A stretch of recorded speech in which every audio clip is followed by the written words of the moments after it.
आपके साथ मैं कुछ बातें करने आई हूँ। तो बहुत दिन हो गए मैंने कोई भी वीडियो अपलोड नहीं की, तो पिछले कुछ दिनों में बहुत बिज़ी रही, तो मैं आपके लिए कोई भी वीडियो नहीं बना पाई। शॉर्ट वीडियो मैंने नवरात्रि में बनाया था, पर उसमें मुझे इतने अच्छे व्यूज़ नहीं मिले। आप लोग देखते नहीं हो, क्या करते हो? मतलब 1000 सब्सक्राइबर्स तो हो गए मेरे, पर व्यूज़ मुझे इतने अच्छे नहीं मिल रहे। आपको मैं फिर से एक बार बता रही हूँ कि प्लीज़ अच्छे व्यूज़ आने चाहिए, क्योंकि मेरी बहुत मेहनत रहती है इस वीडियो में। और मैं चाहती थी कि मैं उस शॉर्ट वीडियो जो मैंने माता रानी का बनाया था इस नवरात्रि में, तो मैं चाहती थी कि मैं उसका व्लॉग अपलोड करूँ आपके लिए, क्योंकि आप लोग देख सकें कि वो एक वीडियो बनाने में, एक शॉर्ट वीडियो बनाने में मुझे कितनी मेहनत लगती है। क्योंकि वो मेकअप था 3 घंटे का, 3 घंटे का मेकअप मैंने किया, खुद मैंने किया था। मैं किसी से करवाती नहीं हूँ, मैंने खुद मेकअप किया था। 3 घंटे लगे थे मुझे वो वाला मेकअप करने में। उसके बाद वो तैयार होने में, वो साड़ी वगैरह, उसके बाद उसका शूट होने में, उसके बाद जो बकरी थी वो भी बहुत ज़्यादा मतलब अग्रेसिव वाली बकरी थी, मारती थी और ऐसा सब कुछ करती थी। फिर भी मैंने आप लोगों के लिए वो वीडियो बनाया कैसे भी करके, पर फिर भी आप लोग मुझे इतना प्यार नहीं दे रहे हो। ठीक है, तो कोई बात नहीं, अभी हम वो सारी बातें जाने देते हैं। मैं फिर से मेहनत करके आपके लिए एक सुंदर सी दिवाली की वीडियो ला रही हूँ, मतलब अभी ही बना रही हूँ। मैंने सोचा कि दिवाली की एक शॉर्ट वीडियो बनाऊँ माता रानी की, पर अभी जो है मेरे पास इतना टाइम भी नहीं है, और जो आभूषण वगैरह होते हैं वो भी अभी मेरे पास अवेलेबल नहीं है, इसलिए मैं नहीं बना पाऊँगी। जब आने वाली दीपावली को हम करेंगे। ठीक है, अभी इस वीडियो में बताने वाली हूँ कि जो अभी दीपावली आ रही है, तो वहाँ हमें किस तरह से पूजन करना है देवी माँ का। तो मैं आप लोगों को मैंने लिस्ट यहाँ पे आप लोगों को अच्छे से करके बनाया है। हम लोगों को 28 तारीख से पूजा स्टार्ट करनी होगी, क्योंकि वाक द्वादशी है। तो वाक द्वादशी से लेकर दीपावली तक की पूजा विधि मैं अभी इस वीडियो में आपके साथ शेयर करने जा रही हूँ।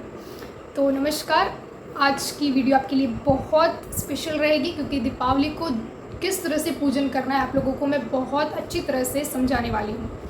तो ये सिर्फ इस दिवाली नहीं, आप हर दिवाली को इसका उपभोग कीजिएगा इस वीडियो का। ठीक है, और इस जानकारी को आप हर दीपावली कर सकते हो, और कोई भी कर सकता है। ऐसा नहीं है कि आप इनके साधक हो, इन देवी के साधक हो इसलिए आप ये नहीं कर सकते। आप किसी के भी साधक हो, आप इस जो भी मैं अभी पूजा का आपको विधि बताऊंगी आप कर सकते हो।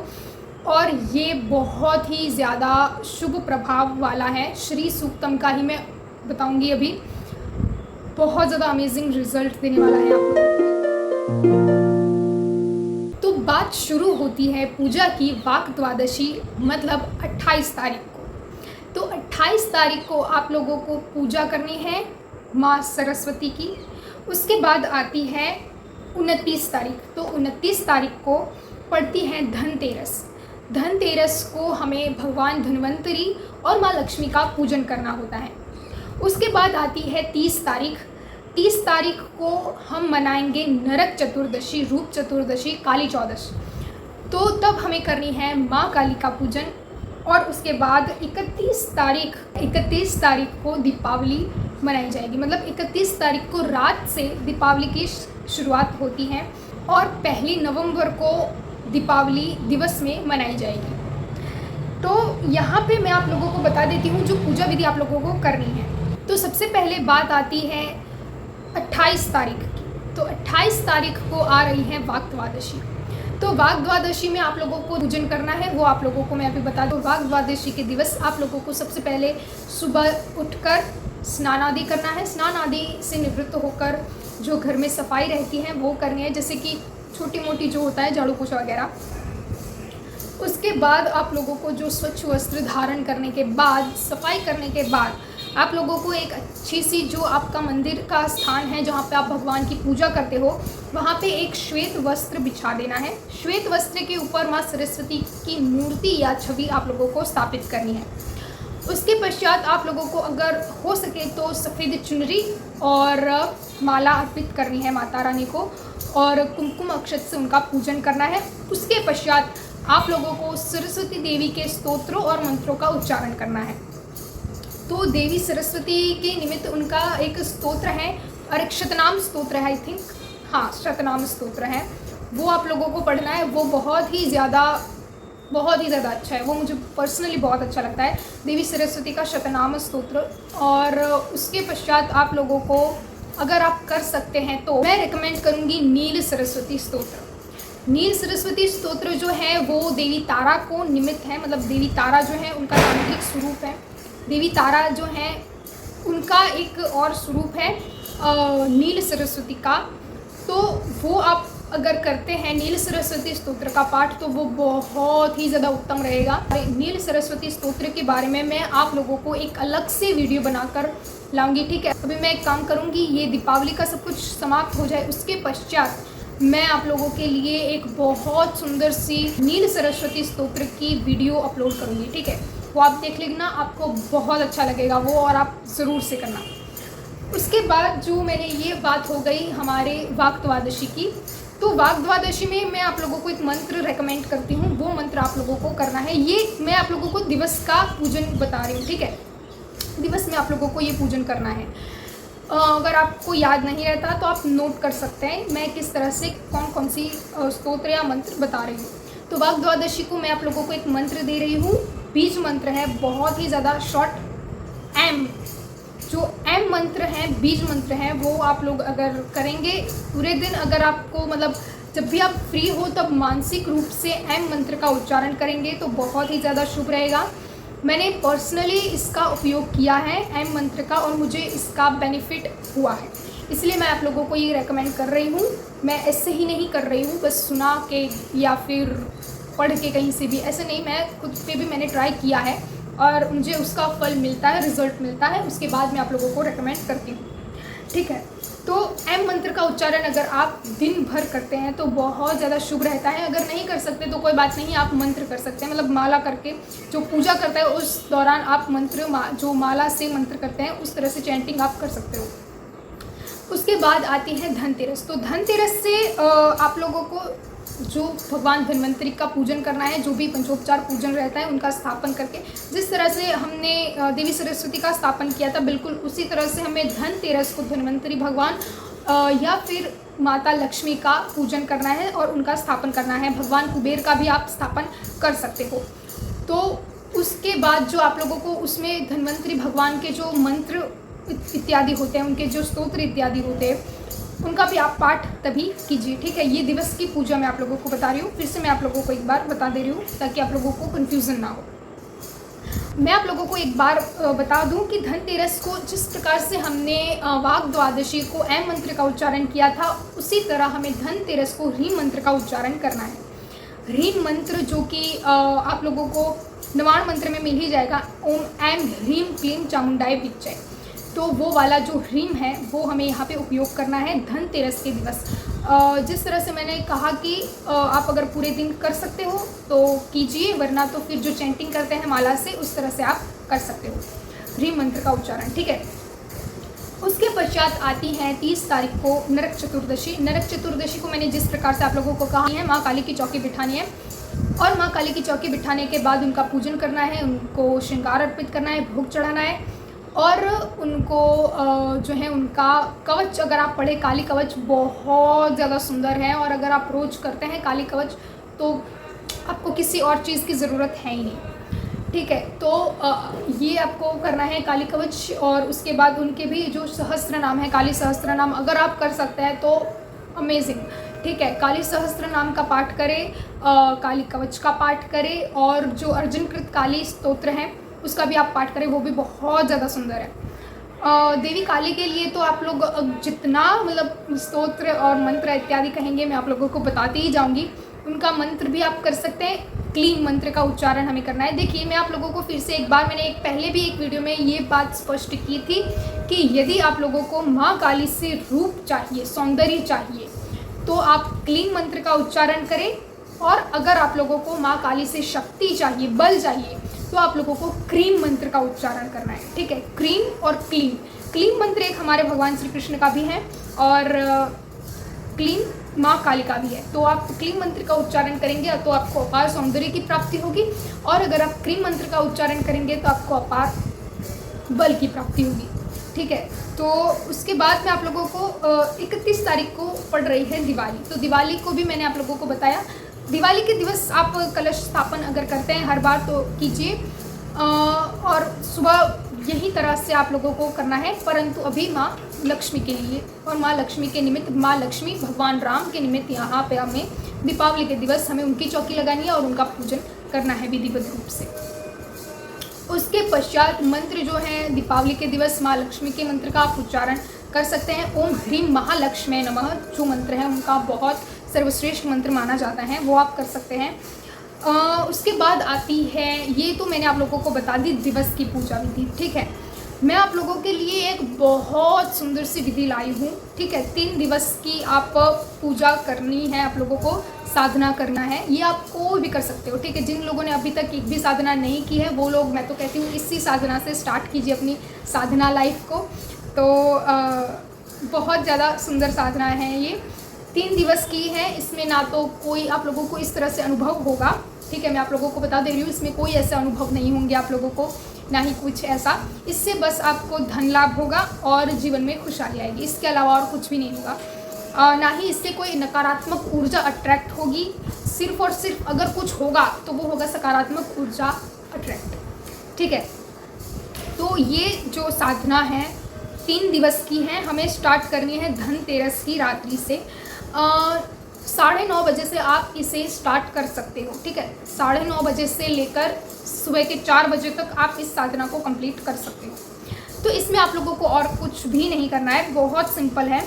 आप लोगों को उसमें करना है ये कि सबसे पहले देखिए, अगर आप साधना करते हो तो धनतेरस के दिवस ही आप लोगों को घट स्थापन करना होगा। घट स्थापन में आप लोगों को और कुछ भी नहीं करना, जो आप नॉर्मली घट स्थापन करते हो उसी तरह से करना है। पर उसमें जो आपको एक कलश लेना है, कलश में आप लोगों को जिस तरह से आप नॉर्मली घट स्थापन करते हो और उसमें कलश लेते हो, कलश में पानी भरते हो, एक चांदी का या नॉर्मल 1 रुपये का सिक्का डालते हो और उसमें आप डालते हो पुष्प, हल्दी वगैरह डालते हो, एक सुपारी डालते हो।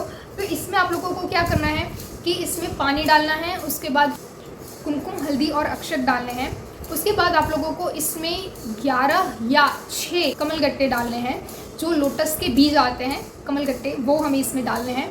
इसमें आप लोगों को कमलगट्टे बहुत ज़्यादा चाहिए होंगे इस जो भी मैं पूजा विधि बता रही हूँ आप लोगों को उसमें।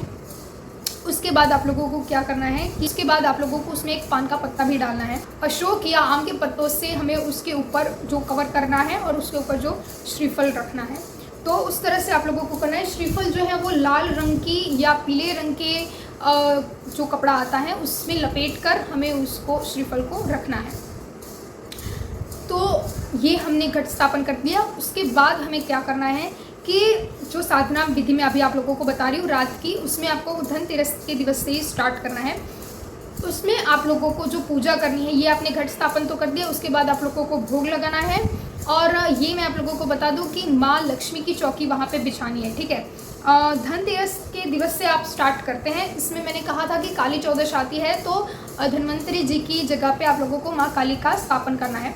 तो अगर आप ये साधना कर रहे हैं तो आप लोगों को तभी जो धनतेरस को आप लोगों को धन्वंतरी जी की जगह पे आप लोगों को माँ लक्ष्मी का स्थापन करना है।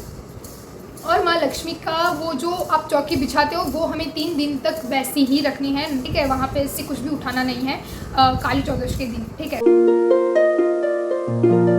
तो पूजा विधि में आप लोगों को सबसे पहले भगवान गणेश का ध्यान करना है, उनका पूजन करना है।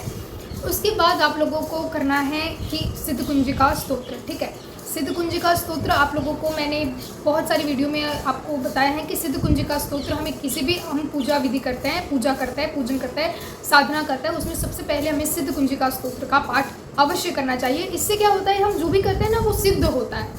ठीक है, जो उसके सिद्धकुंजिका में आप लोगों को मैं बता दूँ कि बहुत सारे बीज मंत्र दिए गए हैं।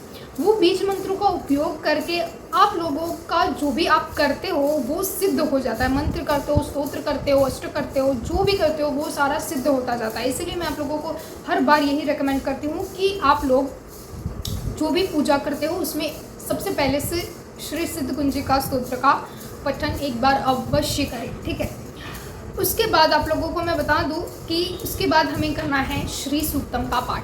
पर श्री सिद्धकुंजिका स्तोत्र के बाद हमें करना है 3 रहस्यों का पाठ। ठीक है, 3 रहस्य जो आप लोगों को सप्तशती में मिल जाएंगे। मूर्ति रहस्य, प्रातानिक रहस्य और वैकृतिक रहस्य, ये 3 जो रहस्य होते हैं ये 3 हमें करने हैं। उसके बाद संस्कृत में करना है। ये बात आप लोगों को ध्यान में रखनी है कि अगर आप कर ये मैं आप लोगों को बता रही हूँ, ये अगर आप कर सकते हैं तो ही करना, संस्कृत में ही करना है।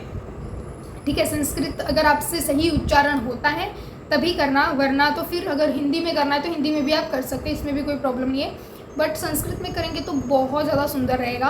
ठीक है, 3 रहस्यों का पाठ करना है, भगवान नारायण के मंत्र की चैंटिंग करनी है। ठीक है, एक माला आप कर सकते हो 108 बार। एक माला आपको मतलब करनी है भगवान नारायण की। ओम नमो भगवते वासुदेवाय आप कर सकते हो, बहुत ज़्यादा सिंपल और अच्छा मंत्र है। उसके बाद आप लोगों को करना है श्री सूक्तम। श्री सूक्तम हमें धनतेरस और रूप द्वादशी को 51 बार करना है। ठीक है, ये इसकी पूजा विधि होती है। मैं आप लोगों को बता देती हूँ कि ये मैं आप लोगों को जो साधना बता रही हूँ वो है श्री सूक्तम की साधना। आप लोगों को 2 दिन 51 बार करना है और दीपावली की रात को आपको 108 बार श्री सूक्तम का पाठ करना है। मैं जो आप लोगों को बता रही हूँ वो मैं एकदम ही नॉर्मल करके हर इंसान कर सकता है उस तरह से मैं आप लोगों को बता रही हूँ। ठीक है, ना ही ज़्यादा देर होगी, ना ही कुछ, बहुत ज़्यादा सिंपल आप लोगों को ये मैं बता रही हूँ। अगर आप किसी और की वीडियो देखते हो, किसी और कोई और कहता है उस तरह से करते हो, कर सकते हो। ये मैं मतलब एकदम जो आज का टाइम में देख रही हूँ कि नॉर्मली जो लोग जितनी पूजा कर सकते हैं उसमें से मैं आप लोगों को ये बता रही हूँ।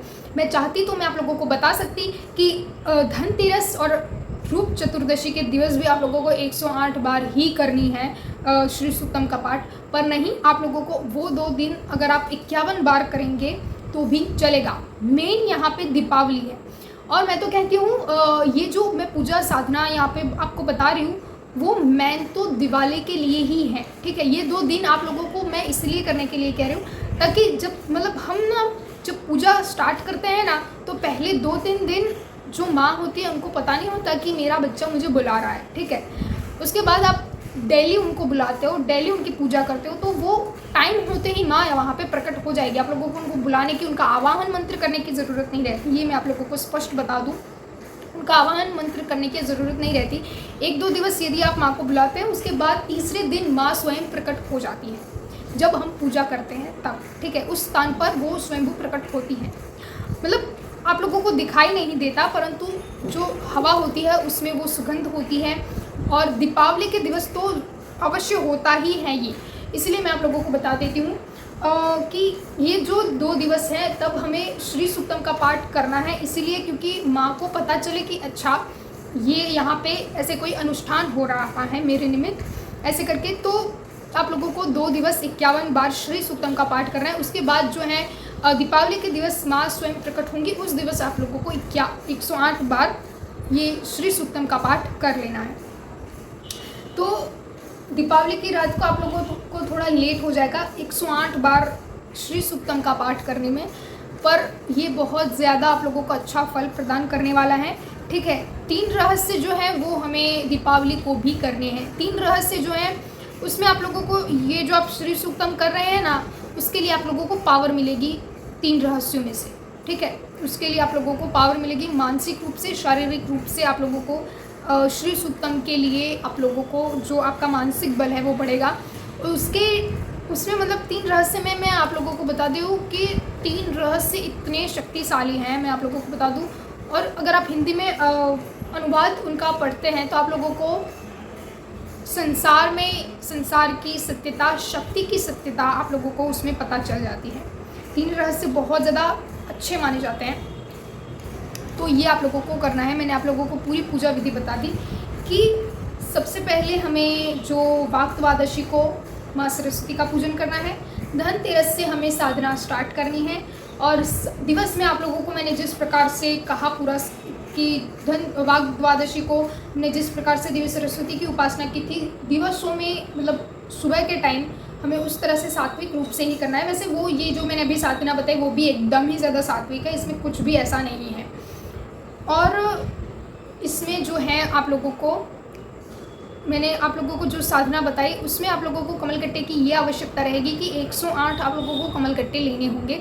जो आपको दीपावली की रात को मैंने जो आपको कहा 108 कमलगट्टे लेकर आप लोगों को जैसे अपने एक श्री सूक्तम का ये मैं आप लोगों को बता रही हूँ, केवल हमें दीपावली की रात को ही करना है। ये आगे के 2 दिन जब हमने 51 बार श्री सूक्तम का पाठ किया था तो अब हमें नॉर्मल ही ऐसे आप कमलगट्टे भी ले सकते हो या फिर ऐसे भी हम कर सकते हो कि भाई 51 बार करना है नॉर्मली, और कुछ भी नहीं। आपको माँ को लाल पुष्प चढ़ाना है, और अगर लोटस अगर आपके पास हो तो आप वो भी चढ़ा सकते हो, वो बहुत ही ज़्यादा अच्छा रहेगा। पर जो लास्ट डे मैंने कहा आप लोगों को दिवाली का, तो दिवाली में आप लोगों को अगर आपके पास 108 लोटस रहते हैं तो बहुत ज़्यादा अच्छा है। और अगर लोटस नहीं है तो उसके बीच जो कमलगट्टे आते हैं वो कमलगट्टे आप लोगों को 108 लेने हैं। और जैसे कि आपने एक श्री सूक्तम पूर्ण किया उसके बाद आप लोगों को माँ लक्ष्मी को वो एक कमलगट्टा चढ़ाना है। उसके बाद हमें दूसरा श्री सूक्तम दूसरी बार पढ़ना है। दूसरी बार पढ़ने के बाद दूसरा जो कमलगट्टा देवी माँ को अर्पण करना है। ऐसे करके 108 बार श्री सूक्तम पढ़ते पढ़ते 108 जो कमलगट्टे होते हैं वो हमें देवी माँ को समर्पित करने हैं। इस तरह से आप लोगों को उसकी पूजा विधि करनी है। और ये जो कमलगट्टा आप लोगों को मिलते हैं जो 108 कमलगट्टे आपके पास जो हैं उसकी आप फिर माला भी बनवा सकते हो, और वो माला बनवाकर आप उसी कमलगट्टे से फिर आप लोगों को देवी लक्ष्मी की जो मंत्र होते हैं वो सारे करने होंगे। ठीक है, आप फिर कभी भी वो कमलगट्टों का उपयोग करके उस माला का उपयोग करके आप कभी भी साधना कर सकते हो। इससे सबसे पहले आप लोगों ने श्री सिद्धकुंज का किया, इससे आपका आपने ये जो भी किया है वो सिद्ध होगा, इसमें कोई दो राय नहीं है। ठीक है, और उसके बाद ये सिद्ध करने के बाद आप लोगों को वो ही कमलगट्टे लेकर जो देवी माँ को अर्पित किए थे उसकी ही माला लेकर यदि आप उसमें चैंटिंग करेंगे तो आप देखिए, आप स्वयं विचार कीजिए कि कितना ज़्यादा शुभ माना जाएगा। ठीक है, और जो हमने कलश में 11 या फिर 6 कमलगट्टे डाले थे उन कमलगट्टों को और एक सिक्के को जो हमने उसमें डाला था पानी में, वो हमें लेकर उसकी पोटली बनानी है, और वो पोटली हमें हमारी तिजोरी में रखनी है, जहाँ पे हम हमारा धन रखते हैं वहाँ पे रखनी है। तो उससे जो होता है कि देवी माँ प्रसन्न होती है और उससे धन बढ़ता है। तो ये था हमारा आज का वीडियो जिसमें मैंने आप लोगों को एक साधना बताई, 3 दिवसीय साधना, जो कि बहुत ज़्यादा सिंपल मैं मानती हूँ कि ये है। और आप लोगों को मंत्र, मैं आप लोगों को एक और बात बता दूँ, अगर जिन लोगों को ये साधना नहीं करनी है या फिर जिन लोगों की इष्ट देवी माँ काली है या फिर अन्य कोई देवी हैं, उनकी साधना अगर आप लोगों को दिवाली के दिन करनी है तो वो 1 दिवसीय साधना रहेगी। देवी अलग अगर कोई देवी है जैसे कि माँ काली है, माँ काली की साधना आप लोग करेंगे तब भी 1 दिवस की रहेगी। दीपावली की जो दीपावली की साधना होती है ना वो 1 दिवसीय होती है, जो दीपावली की रात को ही सिर्फ की जाती है। ठीक है, वो भी आप इसमें कर सकते हो। उसमें जो है माँ काली की साधना जो है वो आप नॉर्मली ही कर सकते हो। जैसे आप हर बार जैसे कि मैं माँ काली की साधना करती हूँ तो उसमें से मैं हर बार जिस प्रकार से साधना करती हूँ बस उसी प्रकार से, परंतु 1 दिवस में करना है। ठीक है, तो उसकी क्वांटिटी थोड़ी सी बढ़ेगी। जैसे कि अगर हम करते हैं रोज़ाना, जैसे कि रोज़ाना हम 51 माला करते हैं तो उस दिवस हम 108 माला करेंगे। ठीक है, तो ऐसे करके हम क्वांटिटी बढ़ा देंगे और ऐसे करके हम अपनी साधना संपूर्ण करेंगे। तो आज की ये मेरी वीडियो थी। उम्मीद करती हूँ आप लोगों को ये वीडियो अच्छी लगी होगी, इससे आप लोगों को कुछ नॉलेज नया मिला होगा। और एक और आशा करती हूँ कि आप लोगों को ये साधना की वीडियो अच्छी लगी होगी, ये साधना विधि अच्छी लगी होगी, और ये साधना आप श्योर मैं हूँ कि करेंगे ही करेंगे, क्योंकि इसमें कुछ ज़्यादा ऐसा भी नहीं है कि आप नहीं कर सकते या फिर ऐसा कुछ। ये जो श्री सूक्तम है ये केवल और केवल धन की प्राप्ति नहीं है, ये देवी माँ की कृपा की प्राप्ति है। 3 रहस्य हैं, ये धन की प्राप्ति के लिए नहीं है, ये माँ के प्रति आपका जो भाव है उससे बढ़ाने के लिए है। ठीक है, तो अगर आप कहते हैं कि केवल धन, और तो देखिए देवी लक्ष्मी है वो धन को देती है, अवश्य देती है, परंतु वो चंचल भी है, ये बात आप ध्यान रखिए। और जब तक आप उन्हें एक धन की देवी मानेंगे तब तो वो चंचल है, उनका मन करेगा तो वो आएंगे और उनका नहीं मन करेगा तो वो नहीं भी आएंगी, क्योंकि वो देवी चंचल है। पर अगर आप उन्हें माँ कहकर संबोधित करेंगे, उनको माँ कहकर बुलाएंगे, तो माँ अपने बच्चे के पास आती ही है, भले ही कितनी भी चंचल स्त्री हो वो अपने बच्चे के पास जाएगी ही जाएगी जब उसका बच्चा उसे माँ कहकर पुकारेगा। ठीक है, तो आज की वीडियो यहाँ तक ही रखती हूँ, बहुत लंबी हो गई है मेरी वीडियो। तो ठीक है, आगे की वीडियो में आप लोगों को नील सरस्वती स्तोत्र की वीडियो में आप लोगों के लिए अपलोड करूँगी। बहुत सुंदर स्तोत्र हैं, वो आप ज़रूर करना। ठीक है, तो आज के लिए बस इतना ही। नमस्कार।